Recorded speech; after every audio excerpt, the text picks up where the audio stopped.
दोस्तों, दिन ब दिन ट्रीटमेंट का कॉस्ट बढ़ते जा रहे हैं, हमारे फूड हैबिट बिगड़ते जा रहे हैं और बीमारियां भी बढ़ते जा रहे हैं। ऐसे हालात में हम सभी के पास अपने ज़रूरत के हिसाब से एक अच्छा सा हेल्थ इंश्योरेंस पॉलिसी होना चाहिए, चाहे आप इस ज़रूरत को महसूस कर पाओ या नहीं, मगर सच्चाई तो यही है। अब इतने सारे कंपनीज़, उनके इतने सारे प्लान्स, कन्फ्यूज़न होना तो लाजमी है। इसीलिए हेल्थ इंश्योरेंस पॉलिसी सेलेक्ट करने से पहले कुछ बेसिक बातें जान लेना आपके लिए ज़रूरी है, ताकि आप अपने या फिर अपने फैमिली के हिसाब से एक अच्छा सा हेल्थ इंश्योरेंस पॉलिसी ले पाए। वो सब तो हम जानेंगे इस वीडियो में, मगर उससे पहले 3 बातें। पहला, मैं कोई एजेंट नहीं हूँ।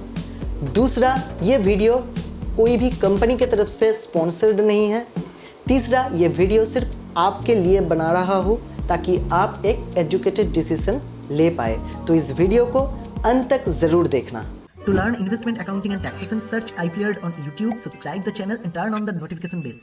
इंडिया में 30 से भी ज़्यादा हेल्थ इंश्योरेंस कंपनीज़ हैं जो हेल्थ इंश्योरेंस सर्विस प्रोवाइड करते हैं।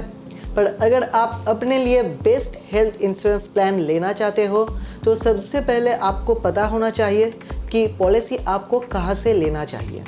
सबसे अच्छा सर्विस आपको वही कंपनी दे सकते हैं जो सिर्फ हेल्थ इंश्योरेंस में फोकस्ड है, क्योंकि जब कोई कंपनी एक पर्टिकुलर बिजनेस में फोकस्ड होता है तो वो उस फील्ड में स्पेशलिस्ट बन जाते हैं।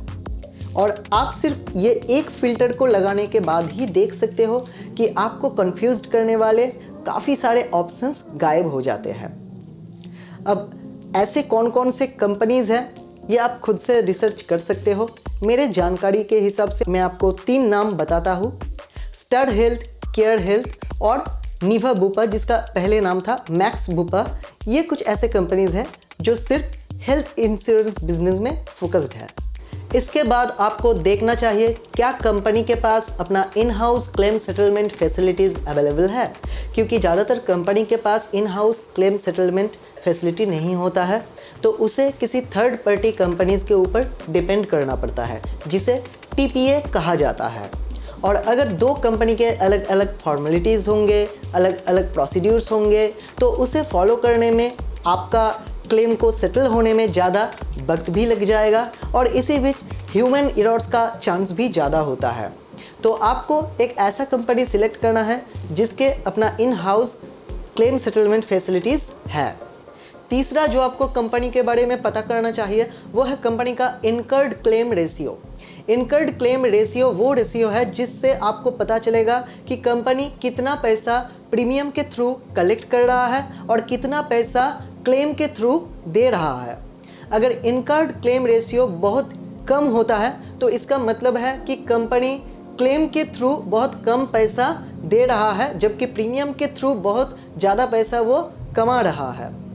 तो ऐसे कंपनी से दूर ही रहना है, क्योंकि अगर इनकर्ड क्लेम रेशियो बहुत कम है तो उससे आपको क्लेम अगर सेटल हो भी जाए तो पूरा क्लेम सेटलमेंट या फिर ज़्यादातर पैसा क्लेम के थ्रू मिल पाना मुश्किल हो जाएगा।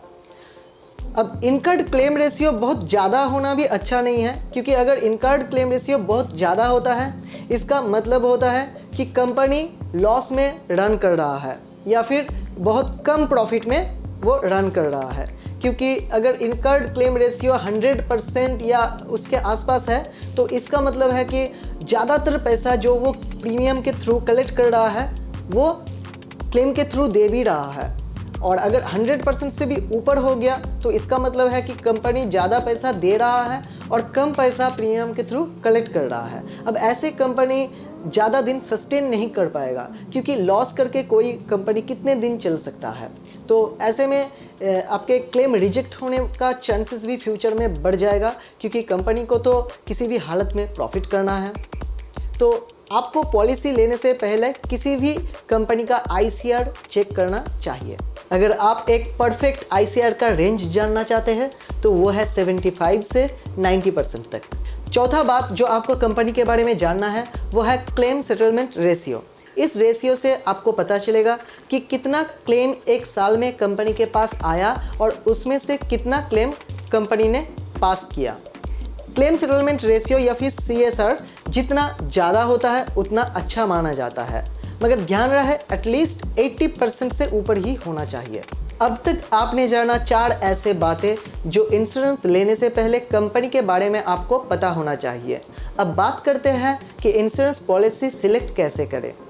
सबसे पहले तो आप ये जान लीजिए कि हर एक व्यक्ति का लाइफस्टाइल अलग होता है, उनका मेडिकल कंडीशन अलग होता है और उनका बजट भी अलग होता है। तो ज़रूरी नहीं जो पॉलिसी मेरे लिए अच्छा है वही पॉलिसी आपके लिए भी अच्छा होगा।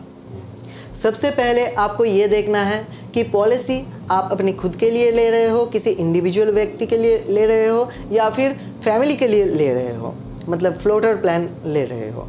अगर आप फैमिली के लिए फ्लोटर प्लान ले रहे हो तो उसमें आपको ख्याल रखना है कि उसमें जितना भी मेंबर्स है उनका एज जितना करीब करीब रहेगा उतना ही प्रीमियम में आपको फ़ायदा मिलेगा। क्योंकि क्या होता है कि कंपनी उसमें से जो सबसे एल्डेस्ट पर्सन है उनके एज के हिसाब से प्रीमियम कैलकुलेट करते हैं और उन्हीं अमाउंट को मल्टीप्लाई कर देते हैं जितना भी नंबर ऑफ मेंबर है उन ग्रुप इंश्योरेंस में या फिर फ्लोटर प्लान में, तो उन नंबर से मल्टीप्लाई कर देता है और जो भी टोटल होता है उससे कुछ डिस्काउंट कर देता है जो कि आप फैमिली या फ्लोटर प्लान ले रहे हो। हाँ, मगर बच्चों को अलग तरह से उस प्लान में डिफ़ाइन किया जाता है और बच्चों का एक अलग से एज लिमिट भी रहता है। तो आपको देखना है कि अगर कोई बच्चा है तो उसका एज लिमिट उतने में ही है और कितना बच्चा प्लान में शामिल हो सकता है ये भी प्लान में ही दिया हुआ रहता है। मगर अगर कोई बड़े बुजुर्ग के लिए आप इंश्योरेंस ले रहे हो उसे फ्लोटर प्लान में शामिल करना समझदारी का काम नहीं होगा, क्योंकि उसके लिए आपका टोटल फ्लोटर प्लान में प्रीमियम बहुत ज़्यादा बढ़ सकता है।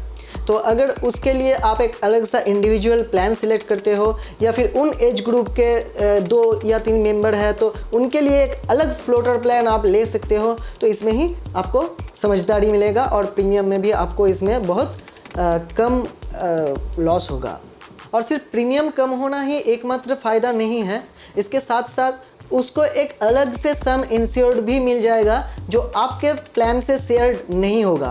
मतलब उसका अगर 5 लाख अलग से है और आपको अगर 5 लाख अलग से है तो वो अलग से ले पाएंगे, एक ही हॉस्पिटलाइजेशन में वो अलग से 5 लाख ले पाएंगे, आप अलग से ले पाएंगे। इसके बाद आपको चेक करना है कि पॉलिसी में रूम रेंट के ऊपर कोई लिमिट दिया हुआ है या नहीं। अगर दिया हुआ भी है तो प्रो डाटा बेसिस पे नहीं होना चाहिए, क्योंकि क्या होता है कि जब आप एक हॉस्पिटल में एडमिट होते हो तो वहाँ पे जो रूम आपको मिलता है आप वही लोगे। अब मान लीजिए कि वहाँ पे जो रूम आपको मिला है उसका रेंट है 10,000 पर नाइट, तो आपके इंश्योरेंस कंपनी अगर 1% सम इंश्योर्ड आपको देता है और आपका 5 लाख का सम इंश्योर्ड है तो आपके लिए वो हो जाएगा एक लिमिट 5,000 का। अगर 5,000 का आपका रूम रेंट के ऊपर कैप है और 10,000 के आप रूम में रह रहे हो हॉस्पिटल में, तो कंपनी उसका 50% देगा। अब यहाँ तक तो ठीक है, पर अगर वो प्रो डाटा बेसिस पे कैलकुलेट करेगा तो आपको ताज्जुब होगा कि आपके बाकी जो भी एक्सपेंसेस है उसके लिए भी कंपनी कहेगा कि मैं आपको 50% ही अलाउ करूँगा, क्योंकि रूम रेंट के ऊपर 50% आपको दिया कंपनी, तो बाकी के जितने भी खर्चे हुए चाहे वो 2 लाख खर्चे हो जाए तो कंपनी सिर्फ आपको 1 लाख ही उसके ऊपर अलाउ करेगा, बाकी का आपको अपने जेब से देना पड़ेगा। तो इसीलिए आपको ये देखना है कि कोई भी रूम रेंट कैप नहीं है और अगर है भी तो वो प्रो डाटा बेसिस पे ना हो। और एक बात का ख्याल रखना, बहुत सारे पॉलिसीज़ में दिया रहता है कि सिंगल प्राइवेट एसी रूम तक वो आपको कवर देगा और आप ये समझ के हॉस्पिटल जाते हो कि कोई भी रूम जहाँ पे एसी है आप वहाँ पे अफोर्ड कर सकते हो, मगर ऐसा नहीं होता है। हॉस्पिटल में सिंगल प्राइवेट एसी रूम के ऊपर भी कई सारे रूम्स होते हैं, जैसे एलिट रूम होते हैं और भी प्राइम रूम्स होते हैं। तो वहाँ पे अगर आप एडमिट होते हो तो कंपनी आपको कह देगा कि हमारा जो मैक्सिमम कैप है सिंगल प्राइवेट एसी रूम तक आप उसको एक्सीड कर जाते हो, और अगर प्रो डाटा बेसिस पे है तो आपको क्लेम नहीं मिलेगा। तो ये इस बात का आप ध्यान रखिएगा और इंश्योरेंस कंपनी से पहले ही इसके बारे में डिस्कस कर लीजिएगा। इसके बाद आपको देखना है पॉलिसी के प्रीमियम चार्ट। कंपनी और एजेंट्स नहीं चाहते कि आपको ये पता चले, इसीलिए वो इसको हाईलाइट नहीं करते, मगर ये आपको पॉलिसी के जो क्लॉज है या फिर टर्म्स एंड कंडीशन डॉक्यूमेंट्स है वहाँ पे मिल जाएगा। अक्सर हमें सजेशन मिलता है कि अर्ली एज पे हम अपना हेल्थ इंश्योरेंस पॉलिसी ले लें ताकि हमें प्रीमियम पर बेनिफिट मिले, मगर प्रीमियम पर बेनिफिट जनरली हमें नहीं मिलता है। चाहे हम रिन्यू करते करते हमारा एज बढ़ जाए या फिर हम पहले ही ज़्यादा एज में पॉलिसी ले रहे हैं, दोनों ही केस पे आपको जो प्रीमियम है वो ज़्यादा ही लगेगा।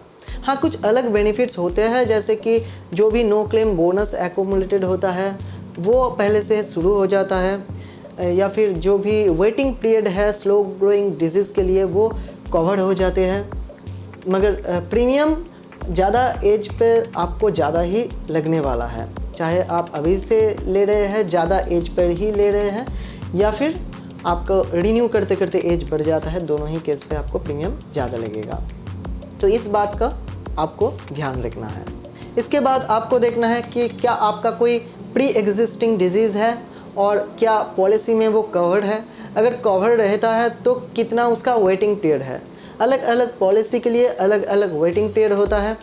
किसी पॉलिसी में 1 साल, किसी पॉलिसी में 2 साल या किसी पॉलिसी में मैक्सिमम 4 साल तक का भी वेटिंग पीरियड होता है। अब वेटिंग पीरियड का मतलब ये होता है कि अगर आपने आज पॉलिसी लिया और आपके जो प्री एग्जिस्टिंग डिजीज़ है वो पॉलिसी लेने के उतने दिन बाद आपके पॉलिसी में कवर होगा।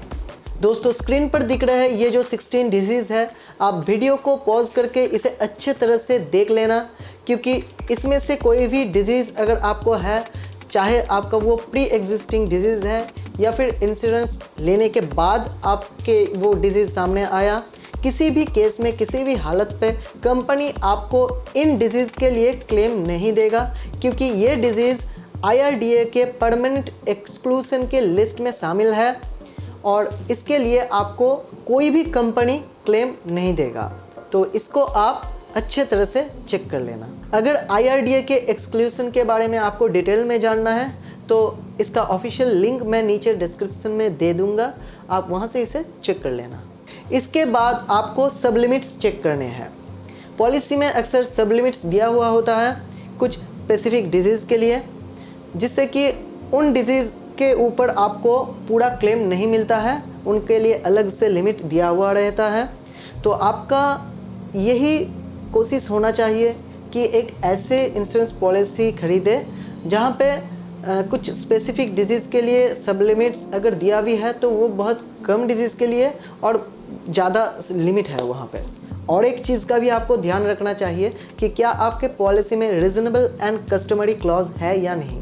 अगर ये क्लॉज आपके पॉलिसी में रहता है तो आप जहाँ पे ट्रीटमेंट ले रहे हैं उसके आसपास जितना भी हॉस्पिटल है, वहाँ जहाँ कहीं भी सबसे सस्ता ट्रीटमेंट मिलता है उसी के हिसाब से आपका क्लेम अमाउंट एडजस्ट किया जाएगा।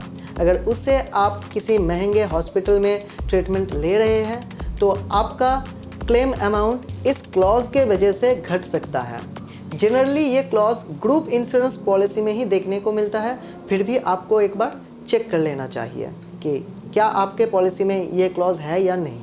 अब बात करते हैं कुछ ऐसे पॉइंट्स के ऊपर जो शायद सबके लिए ज़रूरी ना हो। अगर आपके लिए ये पॉइंट्स ज़रूरी है तो आप इसे ज़रूर चेक करना, मगर याद रहे अगर कोई भी फीचर्स आप पॉलिसी में ले रहे हो तो या फिर वो ऐड ऑन आपको लेना पड़ेगा या फिर पॉलिसी में इंक्लूड रहेगा, मगर उसके लिए प्रीमियम आपको ज़्यादा पे करना पड़ेगा।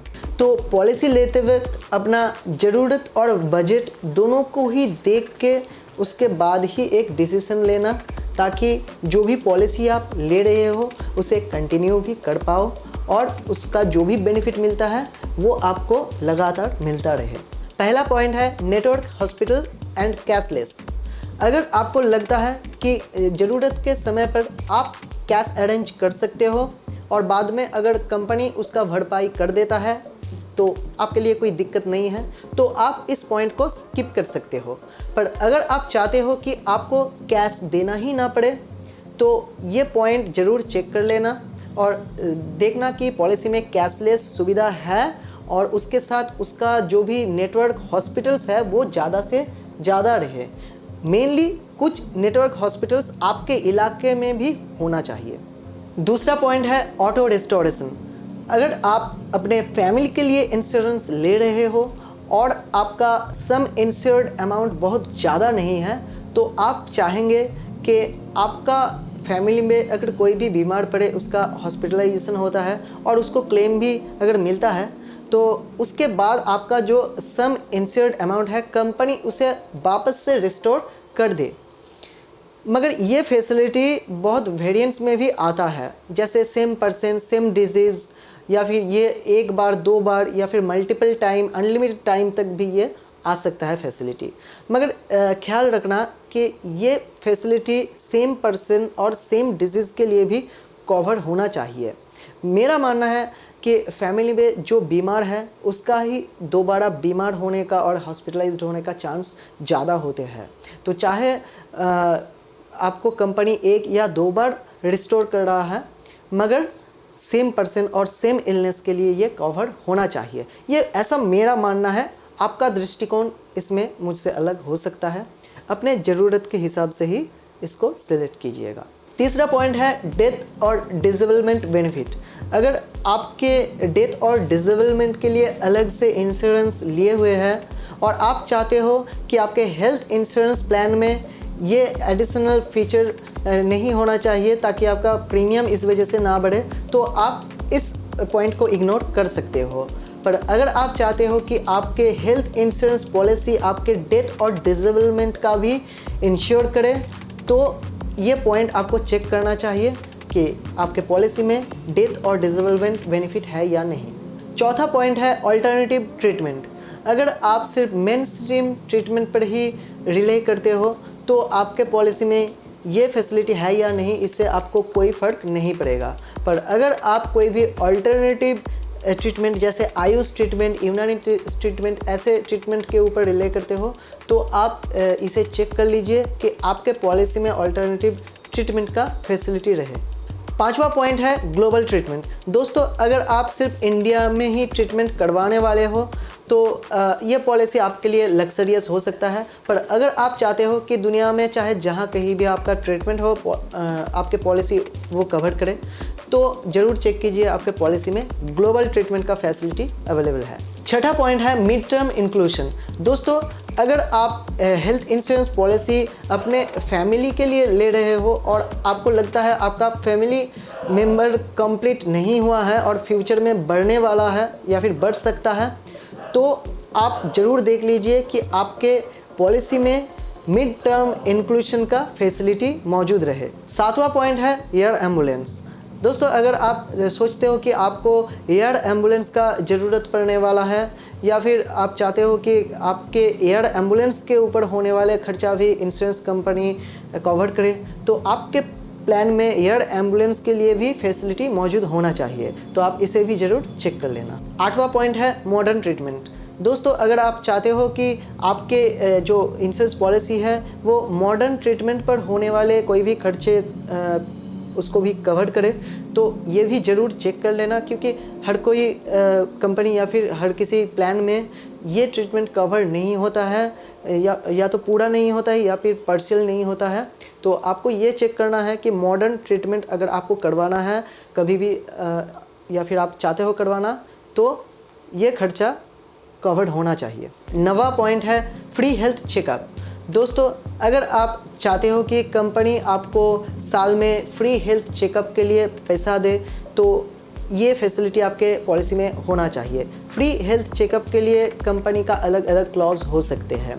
जैसे किसी पॉलिसी में आपका पूरा जो एक्चुअल अमाउंट आएगा फ्री हेल्थ चेकअप के लिए वो कंपनी आपको देता है, किसी में कुछ पार्शियल अमाउंट देता है, या फिर किसी में आपको हर साल देता है, किसी में सिर्फ क्लेम फ्री ईयर पर ही देता है। तो आपको ये भी चेक करना है, अगर आप अपने हेल्थ के ऊपर बहुत ज़्यादा कंसर्न हो और चाहते हो टाइम टाइम पर हेल्थ को चेकअप करवाए, तो ये फैसिलिटी आपके पॉलिसी में है या नहीं इंश्योर कर लीजिए।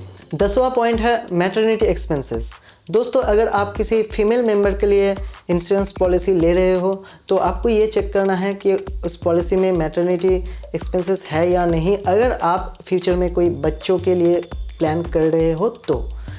और ये बात ध्यान रखिएगा कि मैटरनिटी बेनिफिट अगर है भी तो उसका कोई वेटिंग पीरियड है या नहीं, और अगर है तो कितना वेटिंग पीरियड है।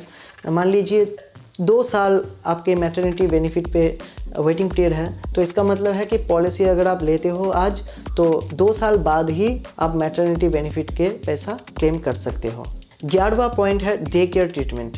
दोस्तों, जो भी छोटा मोटा ऑपरेशंस होते हैं या फिर हॉस्पिटलाइजेशंस होते हैं जिसमें जिस दिन आप हॉस्पिटलाइज्ड होते हो उसी दिन आपको डिस्चार्ज किया जाता है, तो अगर आप चाहते हो ये छोटा मोटा डे केयर ट्रीटमेंट के लिए जो पैसा खर्च होता है वो आप अपने जेब से ही हैंडल कर सकते हो, तो इस पॉइंट को आप स्किप कर सकते हो। पर अगर आप चाहते हो कि इसके लिए भी कंपनी आपको कवर करे तो इसको भी ज़रूर चेक कर लेना। 12वां पॉइंट है ओपीडी। जब आप डॉक्टर के चेम्बर में या फिर कंसल्टेशन रूम में विजिट करते हो और वहीं पर आपका ट्रीटमेंट हो जाता है तो इसे ओपीडी या फिर आउट पेशेंट डिपार्टमेंट कहा जाता है। अगर आप चाहते हो कि इस तरह के ओपीडी के लिए भी आपके इंश्योरेंस कंपनी आपको क्लेम दे तो ये फैसिलिटी आपके प्लान में भी इंक्लूड होना चाहिए। 13वां पॉइंट है नो क्लेम बोनस। दोस्तों, अगर आपका सम इंश्योर्ड अमाउंट बहुत कम है तो आप चाहेंगे कि आपका जो भी क्लेम फ्री ईयर रहेगा उसमें कंपनी आपको जो सम इंश्योर्ड है वो ज़्यादा कर दे। और ये बहुत सारे कंपनी में अलग अलग इसके रिगार्डिंग रूल्स होते हैं। किसी कंपनी में मैक्सिमम आपको 50% ही नो क्लेम बोनस मिलेगा, किसी में 100%, तो किसी में आपको 150% का भी दिख जाएगा नो क्लेम बोनस। और इसका जो अमाउंट है, किस अमाउंट से ये बढ़ता है, किस रेट से ये बढ़ता है, उसमें भी आपको डिफरेंसेस देखने को मिलेगा। किसी में 25%, किसी में 10%, किसी में 100%, किसी में 50% सालाना बढ़ेगा। और किसी पॉलिसी में ऐसा भी हो सकता है कि no claim bonus claim free year पे आपको जितना परसेंटेज पे बढ़ रहा है, क्लेम लेने पर आपको उतना ही परसेंट नो क्लेम बोनस घट भी सकता है। तो ये सारे चीज़ आपको देख लेना है, जो भी आपके लिए ठीक रहेगा उसी हिसाब से आपको पॉलिसी चूज़ करना है। दोस्तों, अब आखिर में मैं एक बहुत ही इम्पॉर्टेंट बात आपको कहना चाहूँगा। इंडिया में जितना भी हेल्थ इंश्योरेंस पॉलिसी रिजेक्ट होता है उसका मेजर रीज़न होता है नॉन डिस्क्लोजर या फिर पार्शियल डिस्क्लोजर। अगर आप सच में जानते हैं कि आपके अंदर कोई बीमारी है और आप उसे डिस्क्लोज़ नहीं करते तो इसमें सच में आपका ही गलती है और कंपनी को इसमें क्लेम देना भी नहीं चाहिए। पर अगर आपको खुद को ही पता नहीं है आपके अंदर क्या बीमारी है या नहीं, तो ये हमें अनफेयर लगता है जब कंपनी उसको अपने हिसाब से चेक करते हैं और अपने हिसाब से जजमेंट लगाता है, अजम्पशंस लगाते हैं, और बहुत बार वो जजमेंट गलत भी होते हैं। हो सकता है कि आपको सच में वो बीमारी पहले से नहीं थी, वो इंश्योरेंस लेने के बाद ही आया, तो ये बहुत ही ऑफेंडेड होता है। और इसको प्रूफ करने के लिए आपको, जब आप हेल्थ इंश्योरेंस ले रहे हैं तो आपका फुल बॉडी चेकअप करना ज़रूरी है। और अगर आप कोई ऐसा प्लान सिलेक्ट करते हो जिसमें आपका फ्री हेल्थ चेकअप है तो उसको भी ज़रूर अवेल करना। और इसका जो भी आपको रिपोर्ट मिलेगा, डॉक्टर का जो भी रिपोर्ट या फिर प्रिस्क्रिप्शन मिलता है, वो सब आप फाइलिंग करके रखिएगा ताकि बाद में जब भी ज़रूरत हो आपको अपना हेल्थ कंडीशन प्रूव करने में आसानी हो। आशा करता हूँ इस वीडियो को देखने के बाद आप एक अच्छा सा हेल्थ इंश्योरेंस अपने या फिर अपने फैमिली के लिए चुन सकते हैं, उसमें आपको मदद मिलेगा। अगर वीडियो अच्छा लगा तो लाइक कीजिए, नहीं तो मत कीजिए, मगर हम फिर मिलेंगे एक नए टॉपिक के साथ। Subscribe now to watch more video like this and turn on the notification bell to get all our future updates on your device as soon it will publish. And if you like the content, just hit the like button and feel free to leave your comment whether you have any queries.